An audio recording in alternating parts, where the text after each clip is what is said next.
So the way you structure your pay plan in your company, whether it's to your hourly employees or your salary employees or your executives or salespeople, we determine how much of your talent you retain and how much you increase loyalty in your company. So this may not be the most exciting video, but this is a very, very, very important video for you to store. It doesn't matter how many employees you have working for you right now, whether it's you're just getting started, you only have a handful, or it's 20, or it's 50, 100, you got a couple thousand salespeople that are working for you and executives.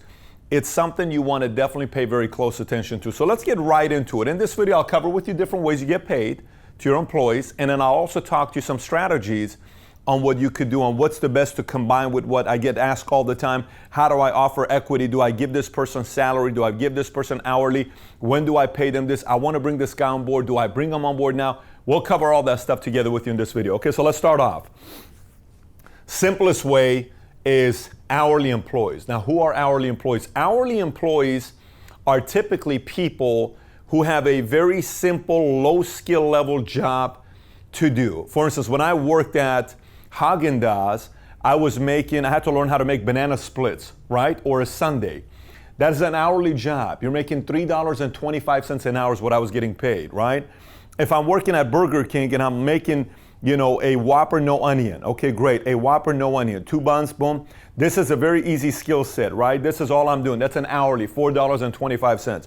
If I'm working at Bob's Big Boy and I'm the bus boy, all I'm doing is taking all the stuff and I'm bringing them out. These are all the jobs that I had, right? This is an hourly, right?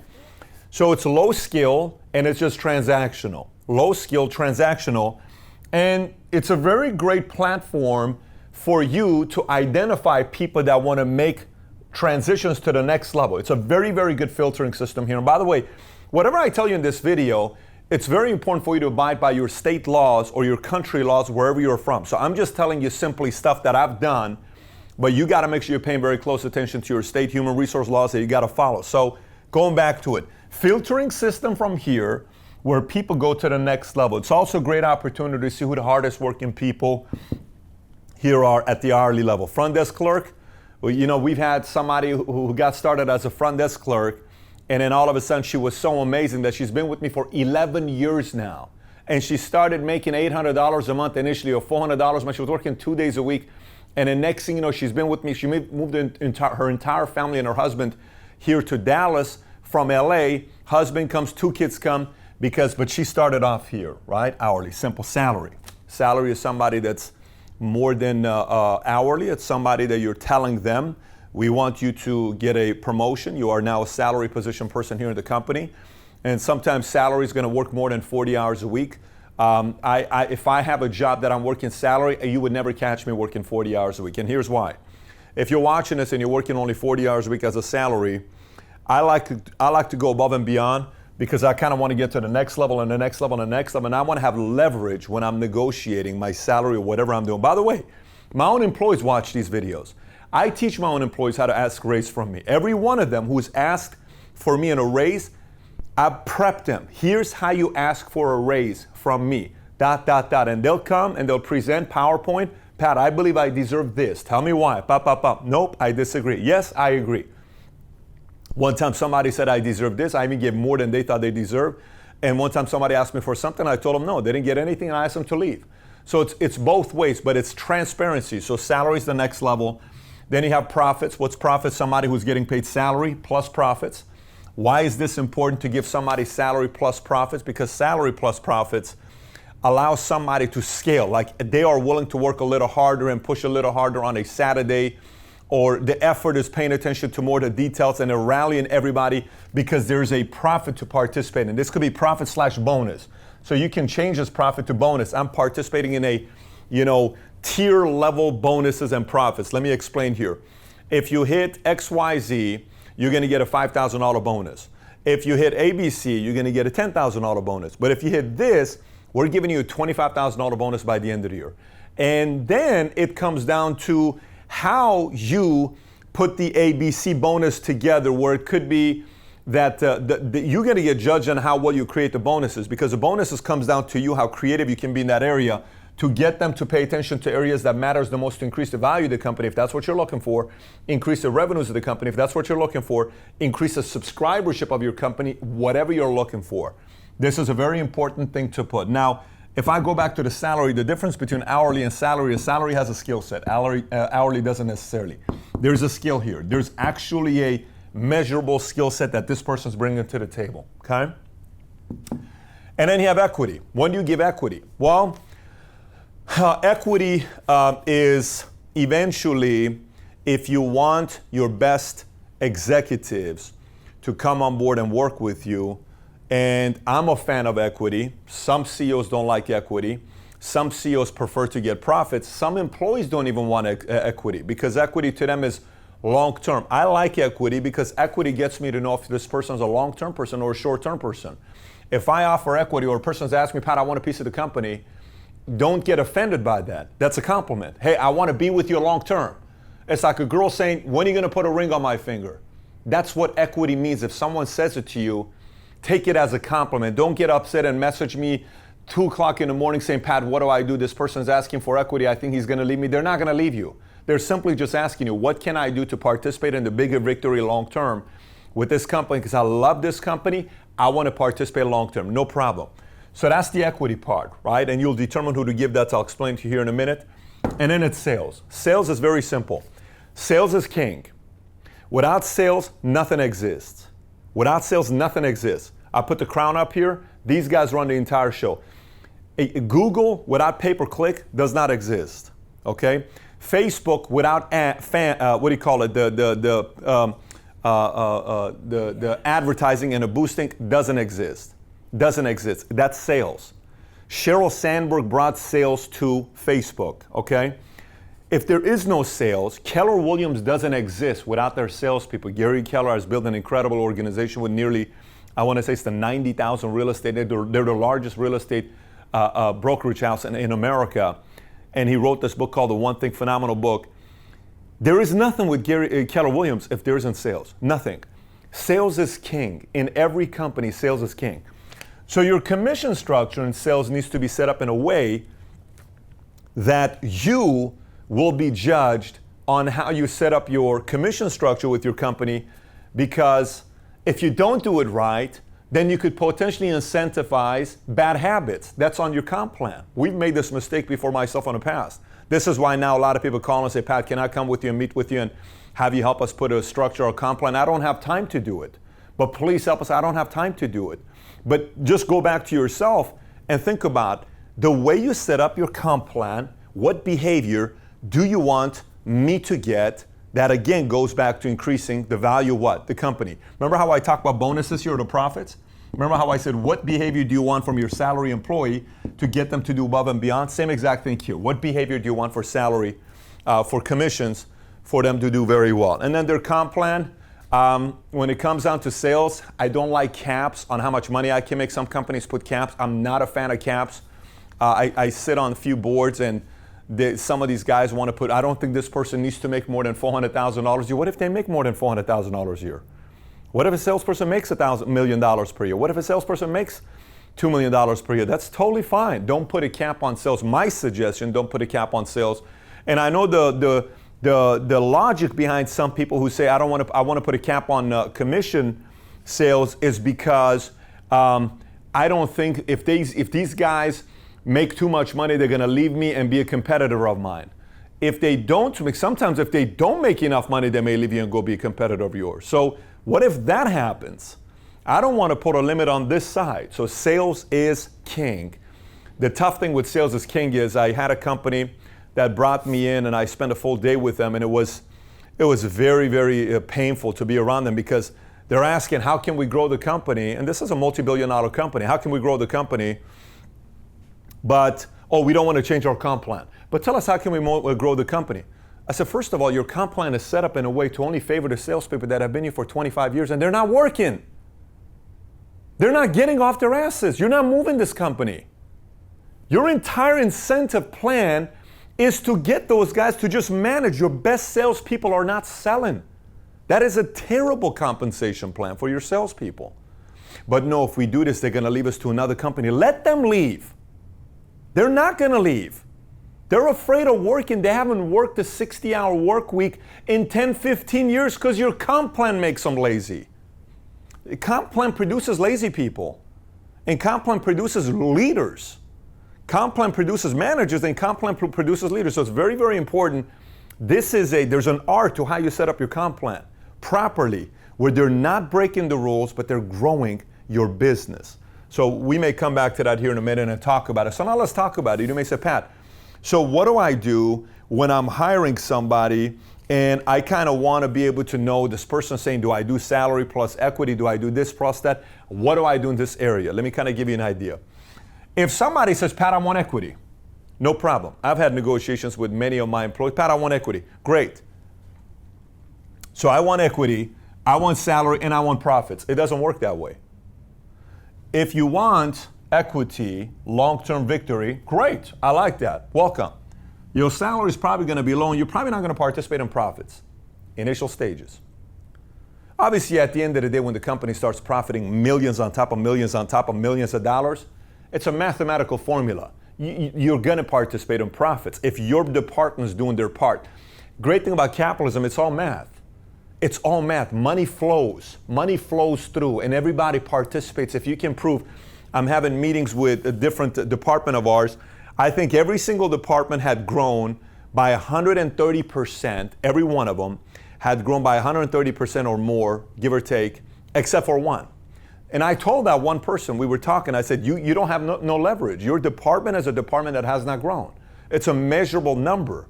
And, he came back, you're right, I got to work on it. Great, he's going to go back and work on it. The feedback was given on being proactive, and so instead of being reactive, you're just waiting for us to tell you what to do, and you're no longer being proactive. You used to be, and you're taking a hit. And quite frankly, this behavior cannot continue. You're affecting the entire team. Fair enough. So you got to have that conversation. It's not just a one-way highway, both-way highway. So if you want low salary, you want low profits, we'll give you equity. If you want equity, you're going to have this.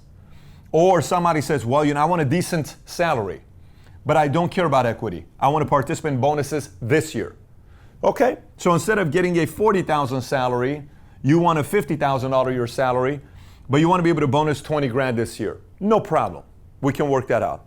But zero equity. Great. Which means that at any point this person can leave and go elsewhere, or this person may have some issues, tax liens, they may have a unpaid child support payments that they want to pay off, or they have certain debt they owe to somebody that they just want to pay it off and they have to fix it now. And you don't know the whole story. They don't want to open up and tell you about it, quite frankly. And that's fine. They're motivated by the bonuses, right?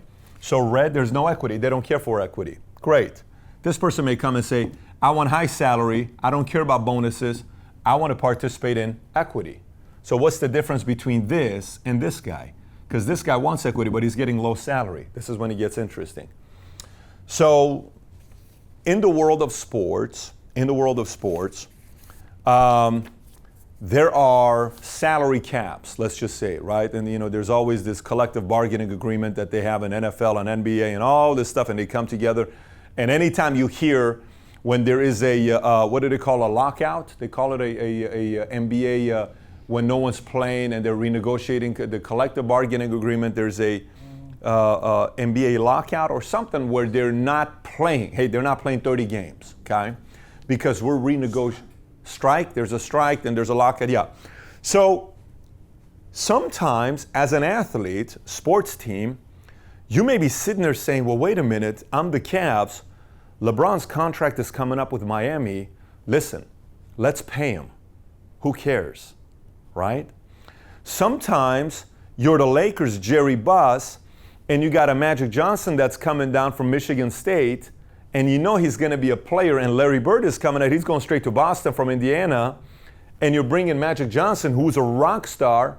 You gotta kind of participate. And Jerry Buss eventually gave Magic 5% of the Lakers and put him as a VP of operation, just vice president afterwards, some kind of role he played.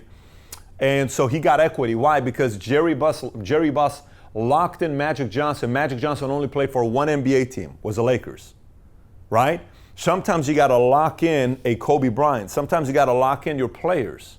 In the NFL, they call it, what do they call it when they give the franchise tag? So a lot of times quarterbacks will get franchise tag. You can't leave them or trade or all that. So the company pretty much has you. It's like saying a non-compete that you can't leave and go to another team. Great. So why would you consider at a point of doing salary and equity at the same time in both high numbers? Because that talent may be a solid talent that's coming on board. Now, keep this in mind. I had somebody that I brought on board that had very, very strong talent, but I had a very serious conversation. I said, look, I can't afford a high salary. I can't even afford to give you profits right now this year, but I'll give you a long-term opportunity here. And I wanted to kind of read the person, and the person agreed, and they came on board. And then from there on, the simple question you got to ask is, this person, how much value did they increase of the company? Think about it. So the moment LeBron James went to the Cleveland Cavaliers, the sports franchise went up $300 million. So you're paying LeBron $30 million a year. LeBron increased the value of your team by $300 million. Was it worth it? Think about that for a moment. The moment LeBron left Cleveland the first time, they lost $300 million in value. So this is numbers. See, and when I come, I'm bringing value to you. So sometimes in a marketplace, when a Sheryl Sandberg's on the market and she's a free agent and Mark Zuckerberg wants her, he brings Sheryl Sandberg to handle the operation side, the COO, to start making money and all this other stuff for him. Sheryl Sandberg today is worth $1.5 billion.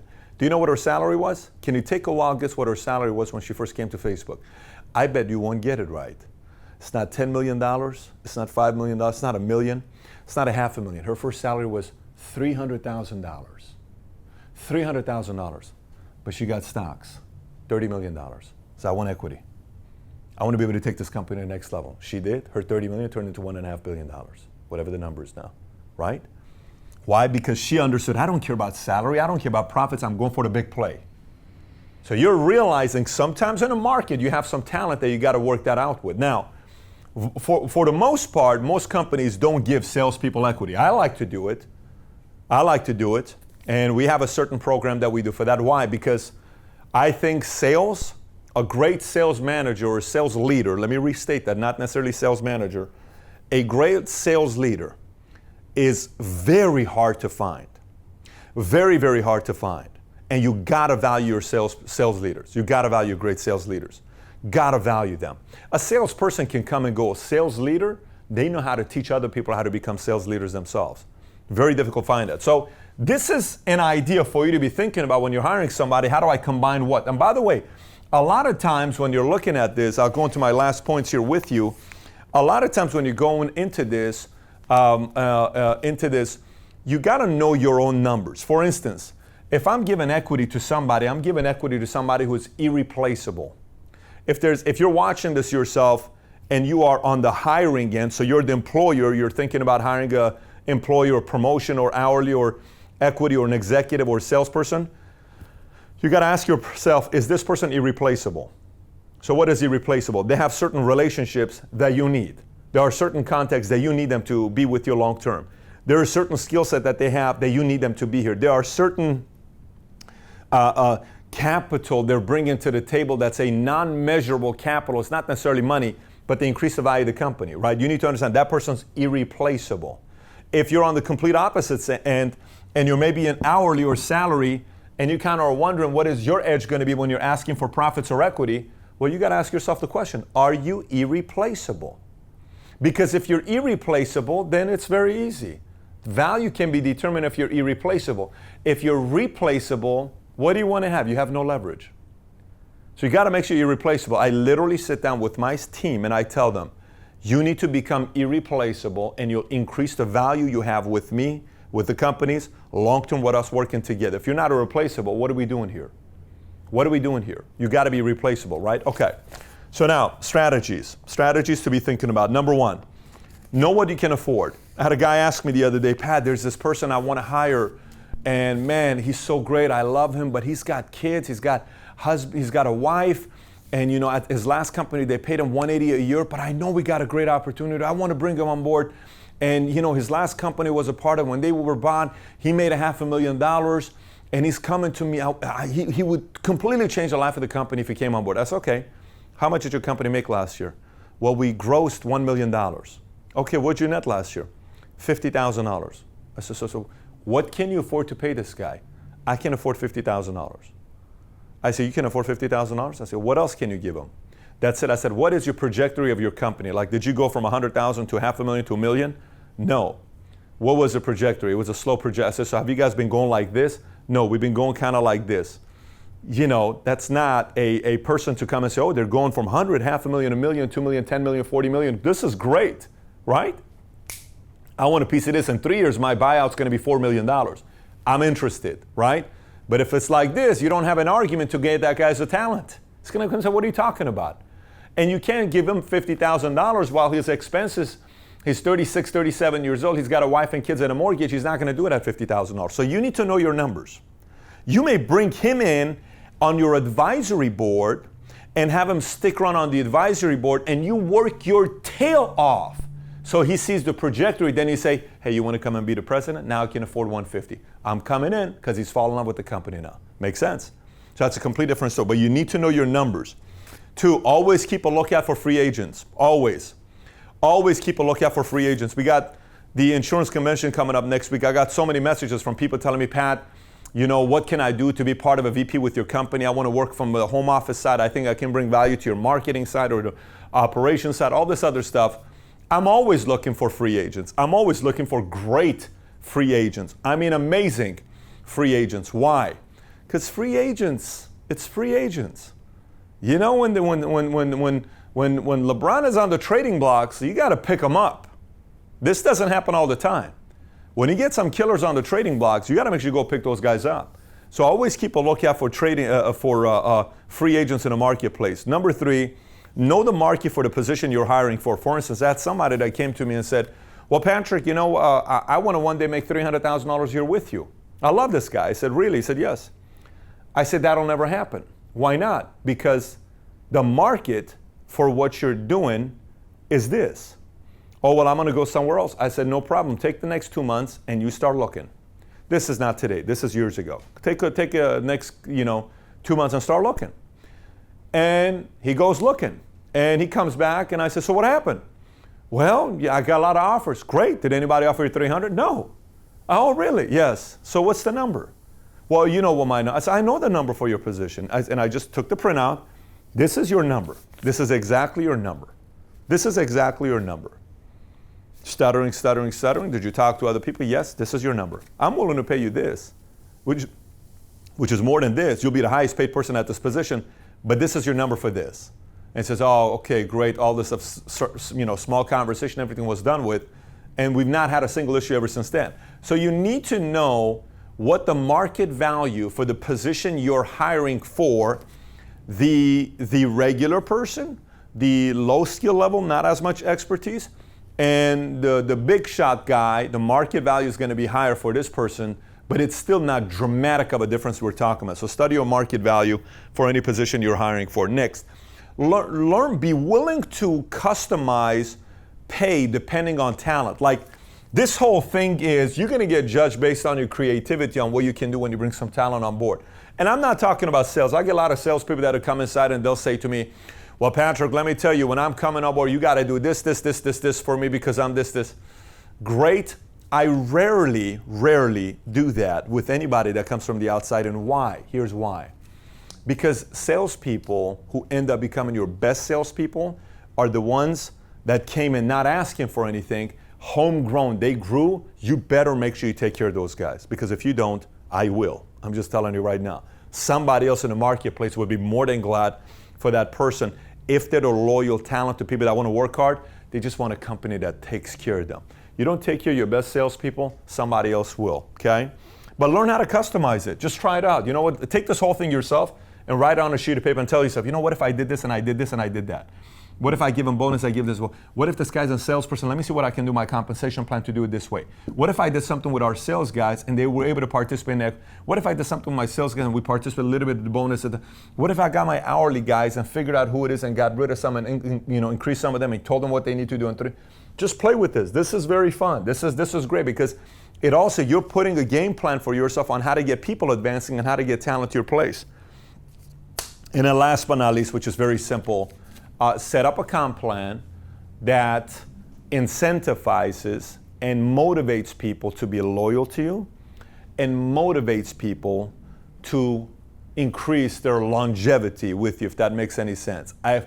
Depending on how you set up your pay structures, you're going to get my loyalty and you're going to get my determination to stay with you long term. It's the first thing I told you when I opened this video up. I talked about that with you. So if you do that and you're giving me equity, and maybe there's a 5-year vesting period for me to stick around for 5 years, but 5 years later I'm going to participate in ...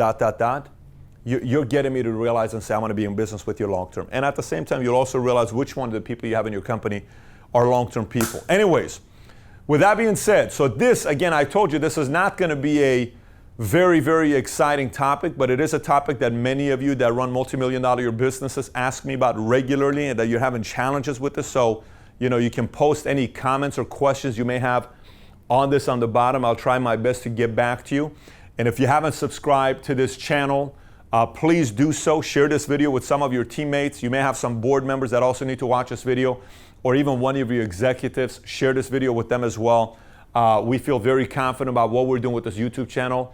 I dare you and challenge you to find another YouTube channel that talks about the stuff we do for entrepreneurs when it comes down to how to.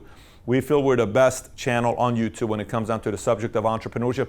And wait till you see what we're going to be launching here in the next few weeks, where you're going to be getting different elements of entrepreneurship on Valuetainment. I am so excited about launching it to here soon, so stay tuned there. Again, subscribe, comment, question. If you have any thoughts, put it on the bottom. Thanks for watching, everybody. Take care. Bye-bye.